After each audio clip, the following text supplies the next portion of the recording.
예전에 그 아찔한 그 낭떠러지가 옆에 있는 그런 길을 갈 때가 있었습니다. 근데 그 앞에 이제 보니까 어떤 엄마가 아기 엄마인데 키가 아주 큰 엄마인데 그 아이를 목마를 태우고 그 길을 가는 겁니다. 그래서 거기 이제 낭떠러지 모퉁이를 싹 돌아서는 곳인데 거의 뭐 사람 한 사람 정도 이렇게 겨우 지나갈 수 있는 곳이고 한쪽은 아주 이게 완전 낭떠러지예요. 근데 거기에 그 키도 큰 그 엄마가 애를 목마 태워 가지고 가는 겁니다. 아, 이거 뒤에서 보니까 너무 아찔한 거예요. 아직도 그 장면이 생생합니다만. 근데 그 목마를 타고 있는 그 아이의 표정이 어떠했을까요? 저는 참 겨우 저도 이렇게 고기를 지나갈 때 겨우 조심조심 이렇게 지나갔는데 그 아이는 즐거워하면서 아주 재밌는 표정을 하면서 그렇게 신바람 나서 엄마의 목마를 타고 그 길을 지나갔습니다. 물론 아무런 사고도 없이 안전하게 지나갔죠. 선한 목자 대신 예수님께서도 우리의 인생의 험한 길, 죽음의 낭떠러지가 있는 그 길 가운데 우리를 목마 태워서 그렇게 인도해 주시고 길을 원하십니다. 그래서 잃어버린 양인 우리들을 찾아서 다시 양무리로 집으로 인도해 주시고 그렇게 우리를 교회로 또 영원한 하나님 아버지 집으로 인도해 주시기를 원하십니다.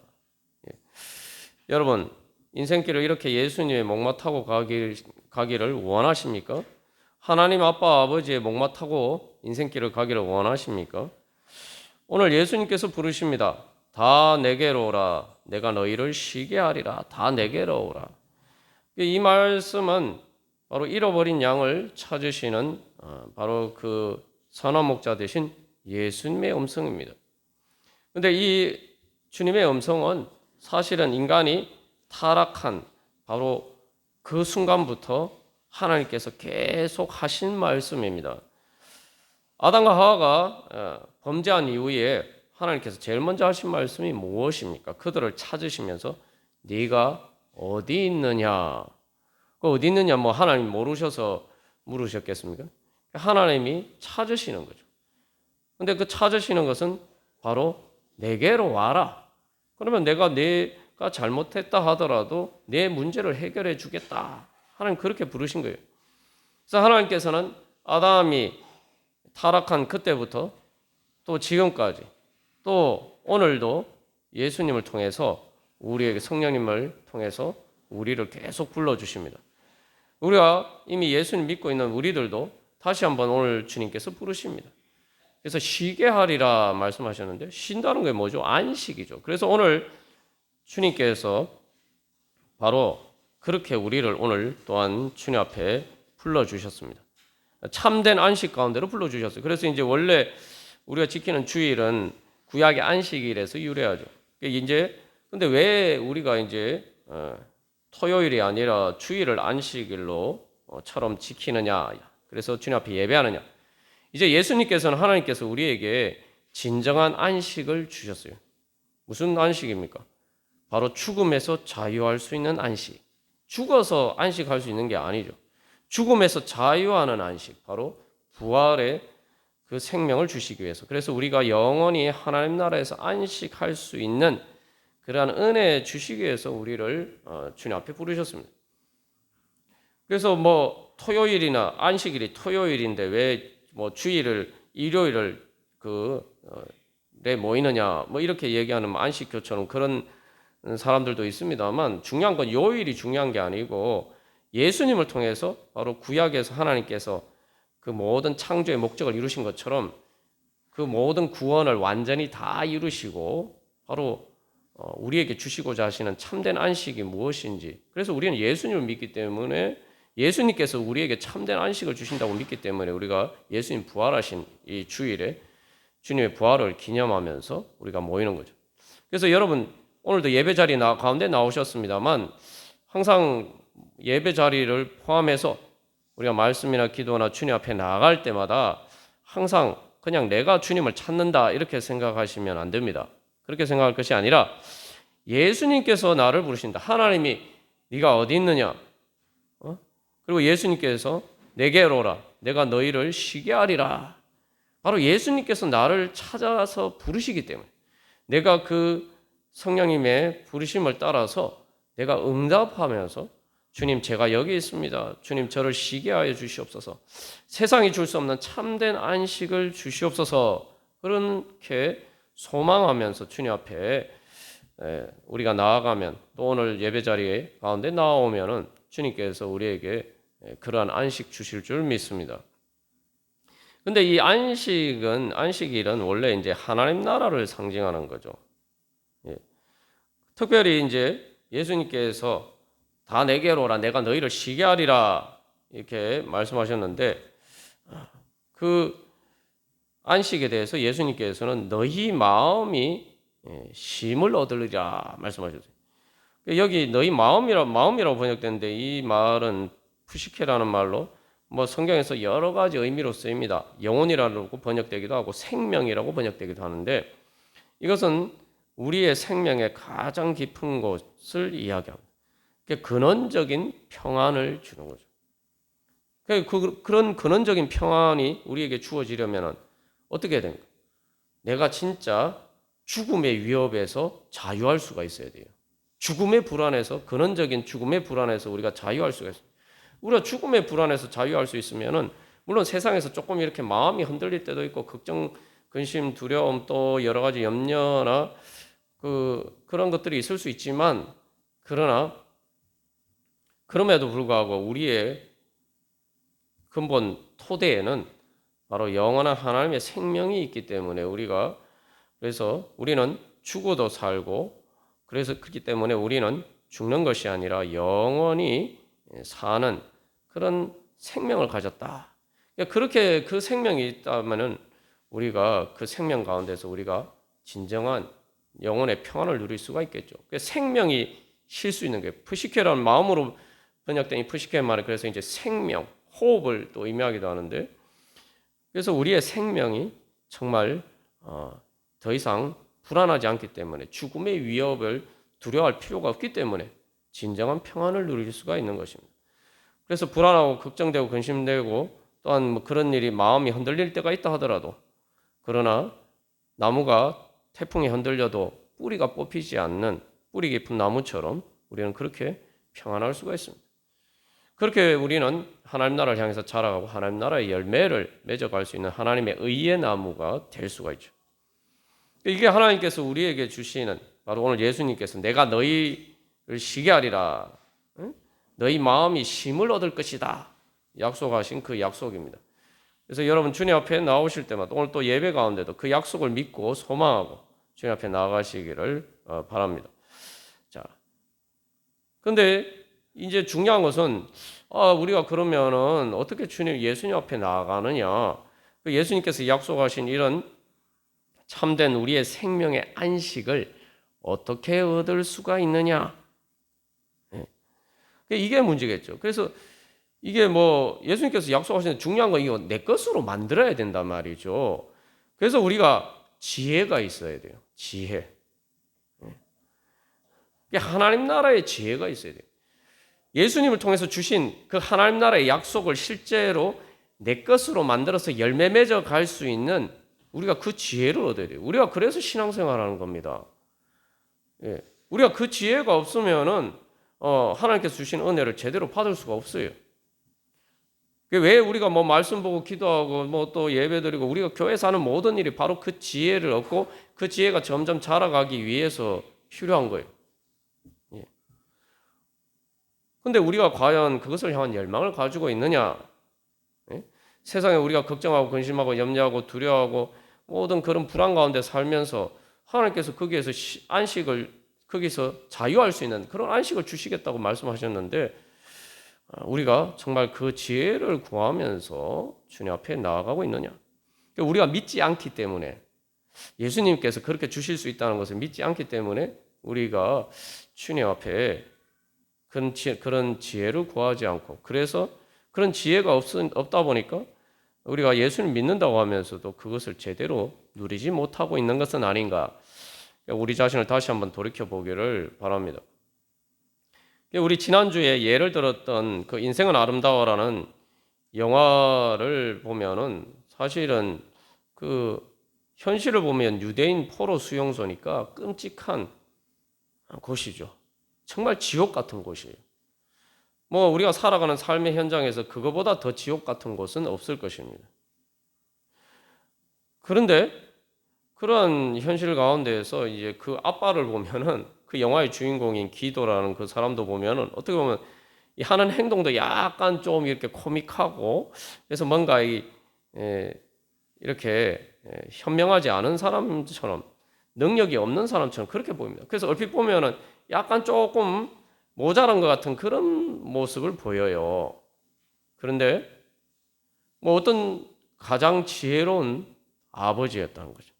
그런 포로 수용소에서 정말 600만 명이 죽었던 바로 그 끔찍한 학살의 그 자리에서도 자기 아들을 살게 만들 수 있었던 지혜를 가진 사람이었단 말이죠. 그냥 표면적으로 보면은 뿐만 아니라 사실은 그 자기 아들도 자기 때문에 죽게 된 거 아니에요. 자기가 유대인이니까. 그래서 자기 아들도 거기에 잡혀온 거 아닙니까? 그 어떻게 보면은 아들을 죽게 만든 그런 정말 무능력한 아빠처럼 보이는데 그 사람은 지혜가 있어서 그 아들이 그 학살의 가장 끔찍한 지옥과 같은 현장이 오히려 그 아들에게선 동화 같은 즐거운 그러한 곳이 될 수 있도록 만들어 주었단 말이죠. 그리고 뿐만 아니라 그 아들이 그 끔찍한 학살의 현장에서 살아날 수 있도록 만들어 주었단 말이죠. 그러니까 우리가 이제 예수님을 볼 때에도 겉으로 보면은 예수님을 믿는다는 것이 뭐 그렇게 대단한 일인가? 우리가 그렇게 생각을 할 수가 있어요. 뭐 말 그대로 예수님이 어린 양이라고 이야기하는 것처럼 예수님 믿는 거예요? 신앙생활하는 게 뭐가 그렇게 대단한 능력이 있는 것인가? 우리의 삶의 현실을 볼 때 그것을 믿기 어려울 때가 많아요. 그러니까 우리가 뭐 의식적으로 그렇게 생각하지는 않지만 그렇기 때문에 별로 이 예수님께서 말씀하시는 그 지혜를 따라서 구하고 또 그 예수님께 순종하면서 그렇게 하지 못할 때가 많습니다. 그래서 실제로 십자가를 진 예수님을 사람들이 조롱했죠. 야, 네가 하나님의 아들이면은 네 한번 내려와봐.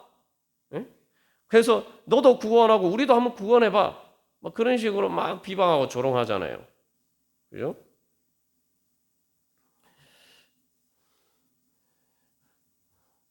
그러나 그 인생은 아름다운 주인공이 그랬듯이 예수님은 가장 위대한 신 하나님 아빠 아버지의 지혜로 우리를 구원하시기 위해서 우리를 살려주시기 위해서 바로 십자가를 지시고 그래서 우리가 이 죽음과 지옥에서도 우리가 하나님의 은혜 가운데 하나님의 사랑의 품 안에서 살아가면서 영원한 부활의 안식을 얻을 수 있는 그러한 구원을 주시는 것입니다. 여러분 우리가 그래서 진짜 그것을 믿고 있느냐? 그러면은 여기서 중요한 것은 그 이제 인생은 아름다워라는 그 영화에서 사실 중요한 것은 아버지가 계속 아들을 훈련을 시켜요. 그 포로 수용소에서. 그래서 이제 이게 게임처럼 해서 가장 중요한 훈련은 아빠의 말을 믿고 즐겁게 게임하듯이 그렇게 즐겁게 따를 수 있도록 순종할 수 있도록 계속 그 훈련을 시킵니다. 그래서 이제 결국 마지막 순간에 이제 결국 그 아빠를 포함해서 그 어른들이 다 이렇게 이제 그 수용소에 있는 사람들이 다 이제 마지막에 이렇게 그 죽음을 죽게 되는 그러한 독가스실로 끌려가는 순간에 바로 그 직전에 이제 아버지가 마지막 그 아들에게 게임을 주죠. 게임의 미션을 줍니다. 그래서 절대 여기서 너가 숨어 있고 나오지 마라. 그래서 어떤 사인이 있을 때까지 나오지 마라. 이렇게 얘기를 합니다. 이제 아이가 이제 그걸 못 참고 나올 수도 있잖아요. 사실은 아직 뭐 이제 5살밖에 안 된 아이니까. 근데 이제 아빠한테 훈련을 받아서 아빠 말 이게 게임이니까 내가 이 게임에서 이겨야 되겠다 그런 생각으로 해서 그래서 아빠의 말을 끝까지 믿고 순종합니다. 그래서 결국은 거기서 살아남았어요. 그래서 연합군을 만나서 미군을 만나서 구조가 되고 그렇게 가다가 잃어버렸던 엄마를 만나서 이제 그렇게 이제 행복하게 살게 되었다. 그래서 늘 아빠를 기억하면서 그렇게 인생은 아름다워라 그렇게 고백하죠. 그래서 여기서 중요한 것은 뭡니까?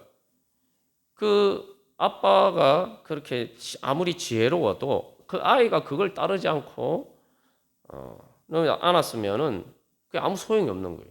우리도 마찬가지입니다. 우리가 정말 그래서 신앙의 훈련은 바로 그런 훈련을 하는 거예요. 정말 내가 아빠가 시키는 대로 내가 그렇게 하면은 내가 이 학살의 끔찍한 현장 속에서도 내가 살아날 수 있다. 뭐 아이야 사실 뭐 그런 거 아무것도 모르고 그냥 아빠 시키는 대로 했을 뿐인데 살아났죠. 우리도 마찬가지.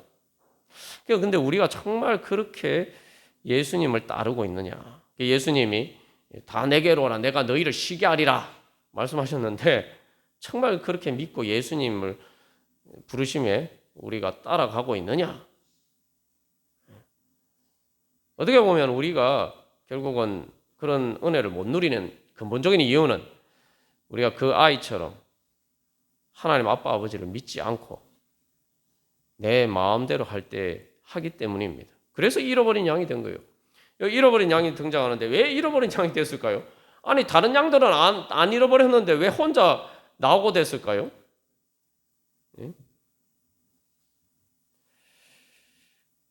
여기서 이제 그러면은 우리가 어떻게 하면 주님께서 주시는 그 정말 그 은혜를 얻을 수 있을 것인가 그 지혜를 우리가 잘 깨달아 알아야 됩니다. 그래서 첫 번째는 바로 내가 양임을 인정해야 돼요, 그죠?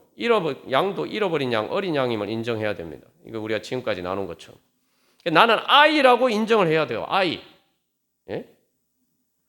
그 맏아들에게 그 아버지가 애야 이렇게 하인데. 그렇게 부르는데 나는 아이처럼 연약하고 무능하고 무지하다는 걸 먼저 인정을 해야 돼요.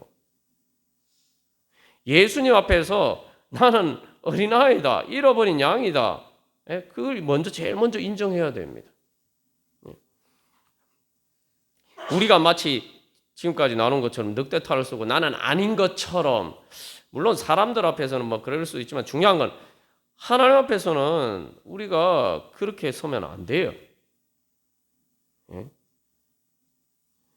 나는 정말 주님께서 지켜주시고 보호해 주시지 않으면은 세상의 죄와 죽음의 맹수, 사자밥이 될 수밖에 없는 그러한 잃어버린 양, 연약한 양이다. 그걸 먼저 인정해야 됩니다. 그리고 뭐 사실 우리가 그걸 인정해 또 예수를 믿을 수 있고 예수를 믿으면서도 사실은 사실은 그걸 내가 얼마나 인정하느냐가 내 믿음의 얼마나 성장했느냐는 거예요. 믿음이란 건 말 그대로 믿고 의지하는 거 아니에요. 믿고 의지하는 거예요. 믿음의 성장이라는 것은 믿음의 능력이라고 얘기하는데 그 믿음의 능력이라는 건 사실은 내가 얼마나 내 연약함과 무능함과 무지함을 인정하고 주님을 의지하느냐는 거예요. 그러니까 내 연약함과 무능함과 무지함을 얼마나 제대로 깨달아 아느냐. 그래서 정말 천부의 의지 없어서 손 들고 옵니다. 주님 앞에 다 내려놓고 내가 막 내 멋대로 해보려고 했던 그 모든 것들 다 내려놓고 그저 주님 시키는 대로 하겠습니다. 그게 돼야 돼요. 그게 얼마나 우리가 그렇게 되느냐가 사실 우리의 믿음의 척도죠. 오늘 예수님께서 우리가 읽지 않았습니다만 이 앞부분에 수고하고 무거운 짐진 자들아 다 내게로 오라 말씀하셨는데 많은 사람들이 안 왔어요. 왜 안 왔을까요? 우리 오늘 본문 읽은 말씀 앞에서는 25절에서 마태복음 11장 25절 27절에서는 예수님께서 뭐라고 하나님께 기도하시냐면은 이거 참 하나님의 이 세상에서 지혜롭고 슬기 있는 자들에게는 숨기시고 어린아이들에게는 나타내셨다 이렇게 얘기해요.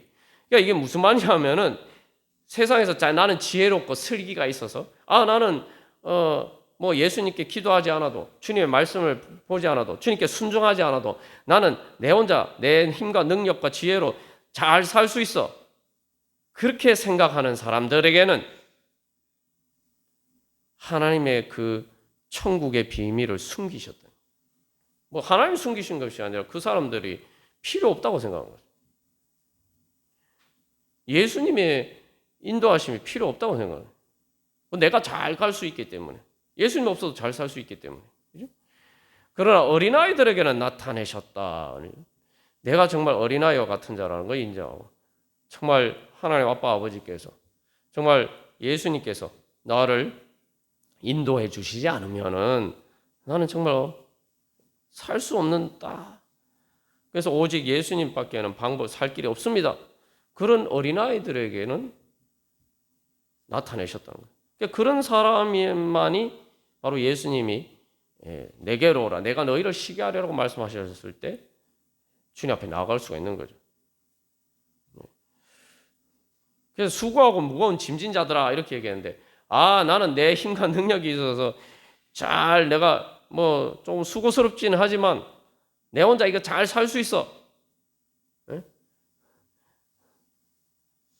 그런 사람은 자기 짐이 별로 무겁지만 자기가 지고 갈 수 있다라고 생각하는 사람들은 예수님께 나올 필요가 없죠. 아니 근데 나이가 들어서 몸이 무거워지잖아요. 그죠? 그리고 죽음의 짐은 어떻게 지고 갈 건가요? 못 지고 갑니다. 그냥 거기에 눌려서 압사당할 뿐이에요. 말 그대로 죽는 거예요. 자, 두 번째로는 오늘 설교 제목이 좀 이상하다고 생각하실 수 있는데 잃어버린 양이 되자. 아니 무슨 예수님을 떠나서 그렇게 잃어버린 양이 돼야 된단 말인가? 이게 도대체 무슨 말인가? 이렇게 생각하실 수 있는데 우리는 다 원래 잃어버린 양이에요. 잃어버린 양을 인정하자 이거예요. 그죠? 근데 여기서 중요한 거는 그냥 어린 양, 연약한 존재임을 인정하는 게 아니라 잃어버린 양이라고 해요. 왜 잃어버렸다는 건 그래서 이게 상당히 소망의 말입니다. 잃어버렸다는 것 자체는 별로 안 좋은 말이지만 잃어버렸다는 것은 누군가 주인이 있다는 얘기요. 주인이 있다. 나를 잃어버린 누군가가 있다. 이거죠.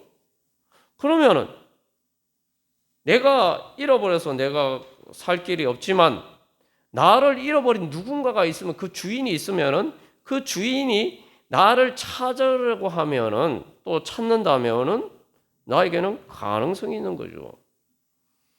그래서 우리가 예수님을 주님이라고 믿는 겁니다. 예수를 믿는 건 예수님을 주님으로 고백하는 거거든요. 그게 뭡니까? 세례 받을 때 우리가 다 그런 고백했죠. 예수님이 주인이라고. 예수님이 주인. 선어목자 대신 예수님이 주인이에요. 그러니까 나는 원래 주님의 것인데 잃어버린 양이라면은 뭐예요? 주님께서 잃어버렸으니까 주인이 찾아야죠. 주님께서 찾아주셔야 됩니다. 예? 그겁니다.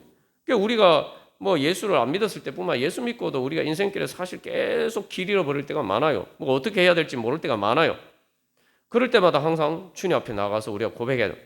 저는 주님의 잃어버린 양입니다. 주님께서 저를 찾아주시옵소서. 주님께서 저를 찾으셔야 됩니다. 여기서도 이제 앞에 이제 그 첫 번째 고백 또 포함이 되어야 되죠. 나는 내 길을 잘 가고 있는데, 내 길은 내가 잘 아는데, 그렇게 생각하니까 기도할 필요도 없고 말씀 볼 필요도 없어요. 근데 우리가 아무리 내 인생길을 잘 가는 것처럼 보여도 예수님이 내가 중요한 건 나는 내 주님 대신 예수님을 따라가고 있느냐. 그렇기 때문에 내가 잃어버린 양이라고 고백하는 사람은 항상 예수님의 음성을 듣기 위해서 내가 지금 잘 가고 있는 것처럼 보여도 주님, 제가 혹시 잃어버린 주님의 길을 잃어버리고 있지 않습니까? 그래서 제가 어떻게 가야 됩니까? 계속 주님의 음성을 듣기를 소망하면서 그렇게 기도하겠죠. 기도가 달라져야 돼요. 잃어버린 양이라고 생각하면. 내가 이거 하나님 이렇게 원합니다. 저렇게 원합니다. 이런 얘기하기 전에 주님, 제가 어떤 부분에서 길을 잃어버렸습니까? 어떤 길로 가야 됩니까? 계속 그걸 물어야 돼요. 기도를 하시는, 우리가 기도할 때 바로 그 기도를 해야 돼요. 내가 어떤 문제가 있으면은 문제 해결해 주십시오. 이것만 가지고 안 돼요. 문제가 해결되려면은 내가 어디서 길을 잃어버렸는지, 그래서 어떤 길로 다시 이렇게 방향을 바꿔야 되는지 이걸 알아야 되죠. 그것은 알려고 하지 않고 그냥 문제만 해결해 주십시오. 예수님께서 부르시는데 그 길로 가면 문제가 해결되는데 그 길을 갈 생각은 하지 않고 그냥 양무리에 있지 않으면서도 이 길 잃어버린 자리에 있으면서 그냥 주님 문제 해결해 주십시오. 문제 해결은 예수님께서 인도하시는 길을 가는 게 문제 해결이에요. 내가 눈앞에 보이는 그 문제가 문제가 아니라 그 문제 해결의 방법은 바로 예수님께서 인도하시는 길을 가야 그 문제에서 벗어날 수가 있단 말이죠. 근데 가만 앉아서 예수님 따라갈 생각 안 하고 주님 문제 해결해 주십시오. 그 예수님이 오라고 얘기하는데, 그래서 데리고 가겠다고 말씀하시는데 갈 생각은 안 하고 자꾸 이제 그렇게만 기도하고 있으면은 주님의 인도하심을 못 받는 거죠. 근데 여기서 이제 이 두 번째 조건과 주인의 잃어버린 양이 된다. 이 두 번째 조건과 관련해서 우리에게 또 한 가지 믿음이 필요한 게 있어요. 주인이 잃어버렸는데 날 찾아줄 것인가? 아니, 주인이 잃어버렸다고 해서 꼭 찾아준다는 보장이 어디 있습니까? 여러분도 잃어버린 물건 다 찾으십니까? 사소한 것 같으면은 잃어버려도 아쉽지만 그냥 넘어갈 때도 많잖아요. 이제 실제로 보면은 미아가 된 경우에도 정말 우리 엄마 아빠가 날 잃어버렸는데 날 안 찾는가? 왜 날 안 찾지? 왜 그런 생각을 할 때도 있죠. 그래서 진짜 날 버렸는가? 그럴 수도 있잖아요, 그죠? 실제로 그런 경우도 있기도 하고, 그죠? 그리고 잃어버린 양이라는 게 지금 목자의 음성을 따라가지 않았기 때문에 그런 양 필요 없어. 그 말도 안 듣고 자기 마음대로 하는 멋대로 하는 그런 양 필요 없어. 이렇게 얘기할 수도 있잖아요, 그죠? 가서 혼자 그렇게 말도 안 듣고 그러다가 늑대한테 물려 죽든지 말든지 내가 무슨 상관이야? 그럴 수도 있잖아요, 그죠? 그래서 이제 우리는 세 번째 우리가 지혜가 필요하고 믿음이 필요합니다. 세 번째는 뭘 믿어야 되냐면 내가 주인의 잃어버린 양이고 그래서 주인이 있는데 내 주인 되시는 분은 날 잃어버리신 분은 선한 목자 되신 주님이시다. 그 선한 목자 되신 주님은 얼마나 선하신 분이냐? 다시 말하면 내 아빠다. 이렇게 믿어요. 아빠라고 믿어야 돼요. 아빠라고. 탕자가 돌아왔을 때 그 아버지가 기뻐하잖아요. 나 저런 아들 필요 없어. 이렇게 얘기 안 하잖아요. 나를 잃어버리신 바로 그 주님은 내 아빠다. 그냥 아빠다. 하나님 아빠 아버지다. 그러니까 가장 선하신 분이에요. 우리가 생각할 수 있는 아빠에 대해서 생각할 때 가장 이 세상에 어떤 아빠보다 더 훌륭하고 선한 가장 좋은 아빠라는 거예요. 우리가 그걸 믿어야 됩니다. 그래서 이게 오늘 누가복음 15장에 보면은 우리가 지난주에도 나누었지만 그 양을 안 찾을 수도 있잖아요. 근데 양을 찾잖아요. 그래서 심지어 그래서 분명히 죄인이라고 얘기해요. 죄인. 목자의 말을 안 듣고 자기 멋대로 간 죄인, 잃어버리냐. 그래서 잃어버리냐. 근데 그 죄인인데도 불구하고 이런 나 같은 사람을 하나님께서 찾으실까? 나보다 좋은 사람들, 나보다 훌륭한 사람들, 나보다 선한 사람들 많은데 나보다 능력 있고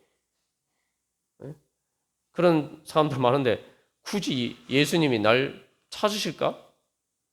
예수님에게 하나님께 정말 내가 필요할까?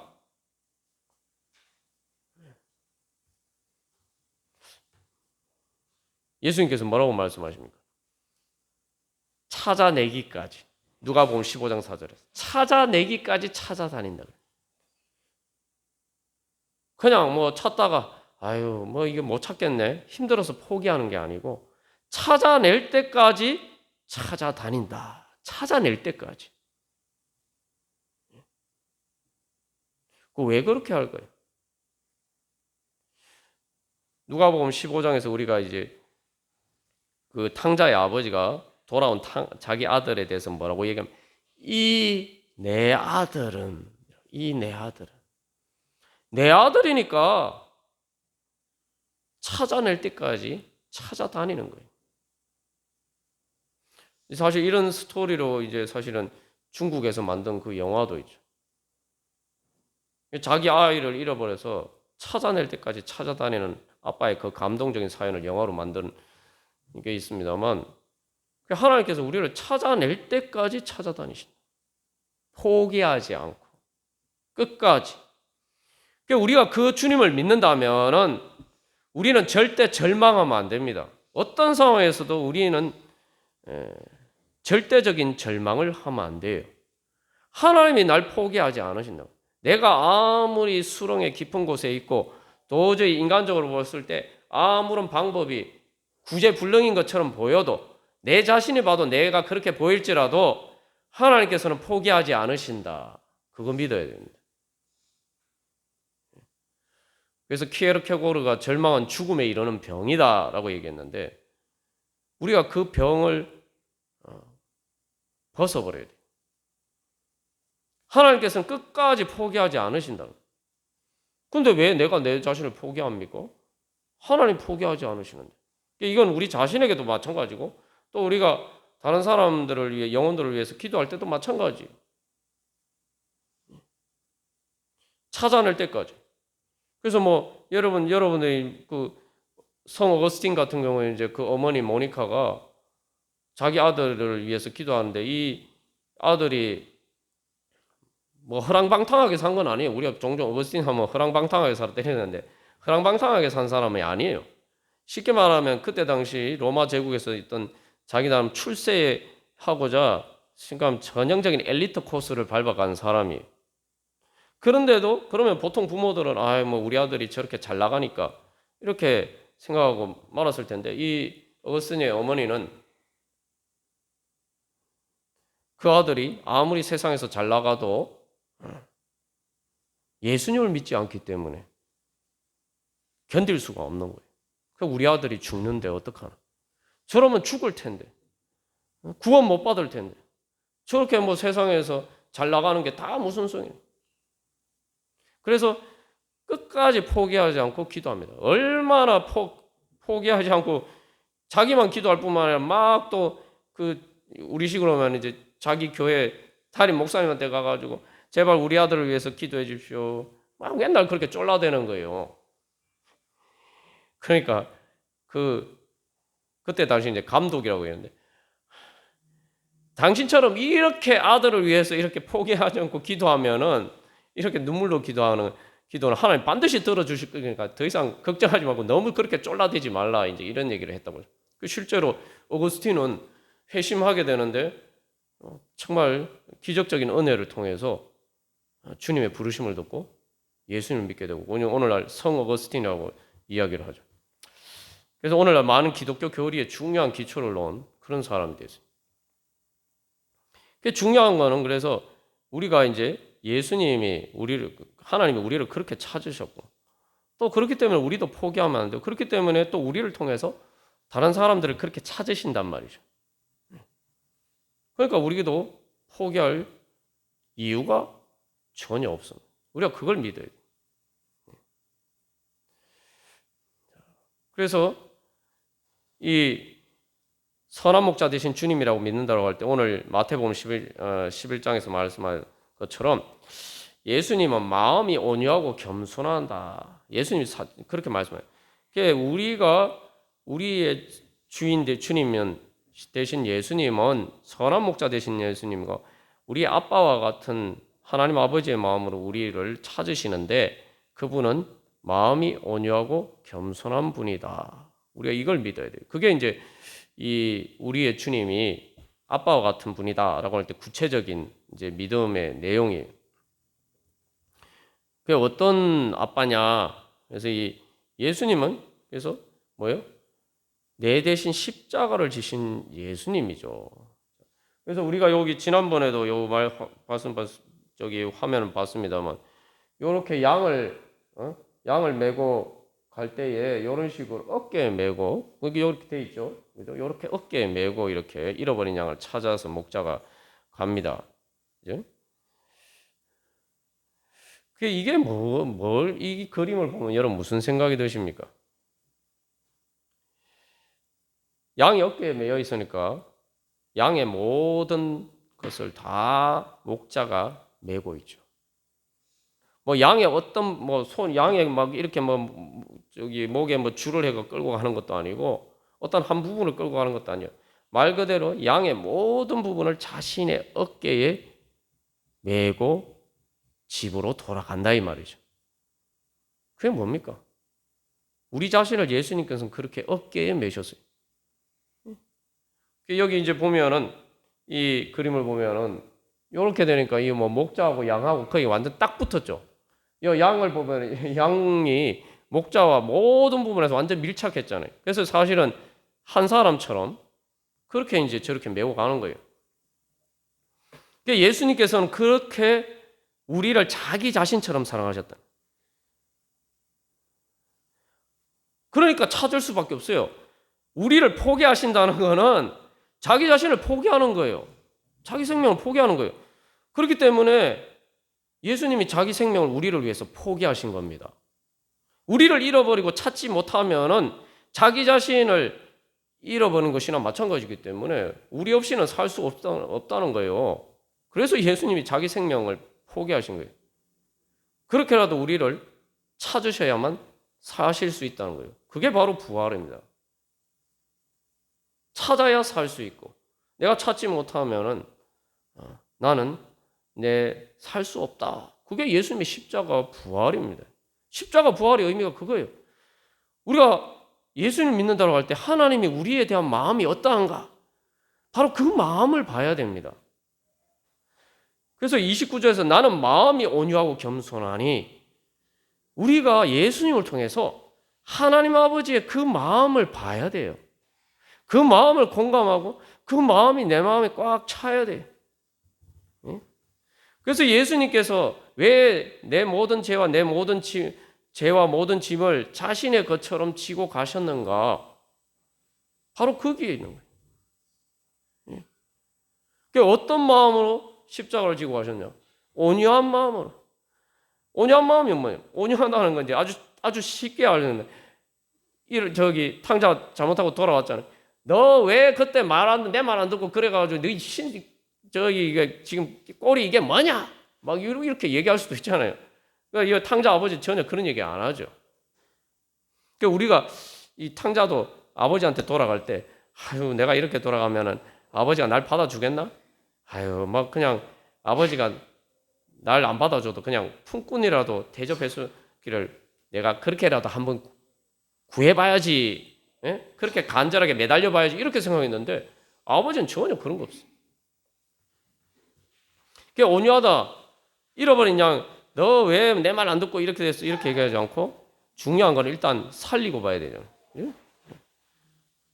그래서 예수님께서 우리를 위해 십자가를 지신 온유한 마음이란 게 뭐냐? 우리가 잘못했는데, 예? 그럼에도 불구하고 우리가 무슨 문제가 생기면 전부 다 하나님 탓합니다.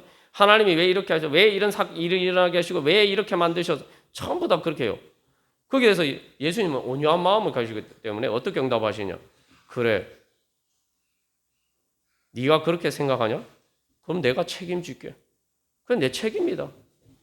그래서 예수님 십자가 지고 가신 거예요. 그게 예수님 온유한 마음.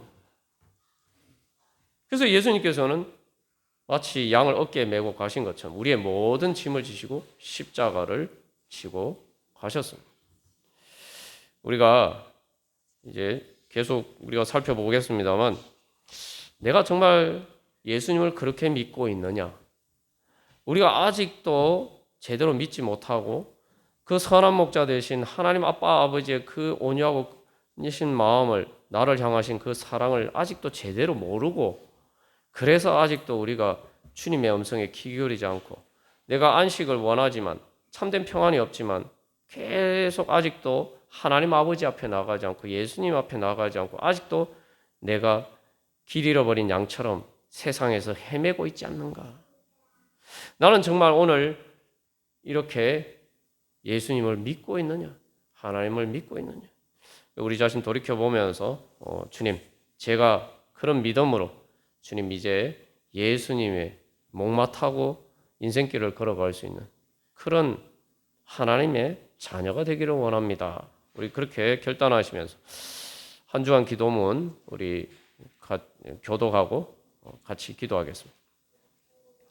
제가 먼저 1번 읽겠습니다. 잃어버린 양처럼 더 이상 제 고집대로, 제 마음대로, 제 발로 걸어가기를 원하지 않습니다.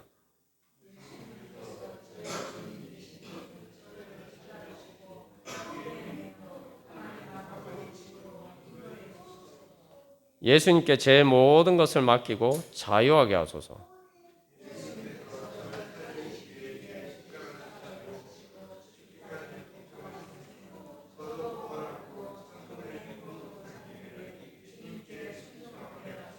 다 같이 읽겠습니다. 주님의 어깨 위에서 비전과 길을 보게 하시고 우리 발이 주님의 발이 되어 죄와 사망의 권세를 짓밟아 이기게 하소서. 아멘. 우리 시간 다시 한번 고백하면서 주님, 제가 주님의 부르심에 응답하고 주님 앞에 주님의 잃어버린 양으로 주님 앞에 나아가오니 주여 저를 다시 찾아주시고 인도하여 주시고 하나님 아버지 세상이 줄 수 없는 평안과 안식으로 주여 저를 다시 살려주시옵소서. 우리를 다시 살려주시옵소서. 함께 기도하겠습니다.